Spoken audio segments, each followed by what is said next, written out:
వాళ్ళు గత ప్రభుత్వంలో ఉన్నప్పుడు అధ్యక్ష ఏ విధంగా ప్రవర్తించిండ్రో ఇప్పుడు ప్రతిపక్షానికి పోయిన తర్వాత కూడా వాళ్ళ వైఖరిలో వాళ్ళ బుద్ధి మారలేదు అధ్యక్ష.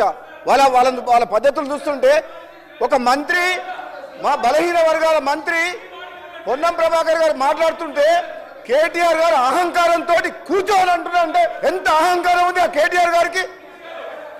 తెలంగాణ ప్రజలు చెంపచెల్లు కనిపించే మీకు జవాబిచ్చుతారు కూడా కేటీఆర్ వైఖరిలో మార్పు రాలేదంటే ఆ రాజరిక పాలనకు వద్దనే తెలంగాణ ప్రజలు మార్పు కోసం అని చెప్పే వాళ్ళు అక్కడ పంపించిండ్రు, అయినా బుద్ధి రాలేదు. అధ్యక్ష నేను ఒక విషయం చెప్తా. మన కడియం సిఆర్ గారు చాలా సీనియర్ నాయకులు. ఆయన సభల మొన్న మాట్లాడుకుంటా సభల నా గురించి స్పీకర్ ఆయన అంటే గౌరవం.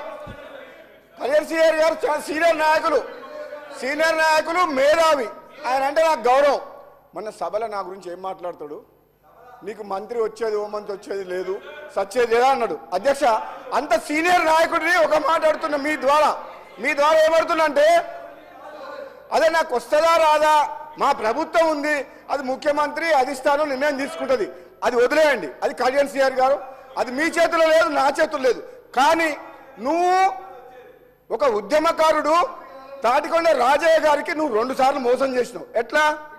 ఒకసారి ఏమో ఉప ముఖ్యమంత్రి పదవిలో ఉంటే అవమానకరంగా ఆనాడు తొలగించి ఆయన పీఠంలోకి ఎక్కిండు, ఉప ముఖ్యమంత్రి పదవి తీసుకుండు. ఆయన తెలంగాణ కోసం ఉద్యమ పార్టీ అని చెప్పి ఆనాడు కాంగ్రెస్ పార్టీకి రాజీనామా చేసి టీఆర్ఎస్ పై గెలిస్తే ఉప ముఖ్యమంత్రి పదవిలో అవమానకరంగా తీసేసి పదవిలోకి ఎక్కిన చరిత్ర ఆయనది.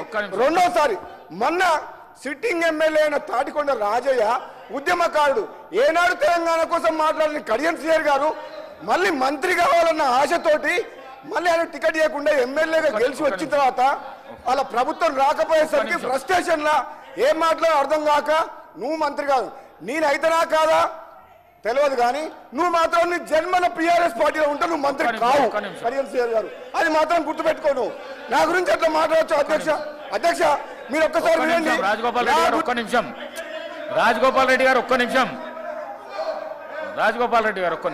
నిమిషం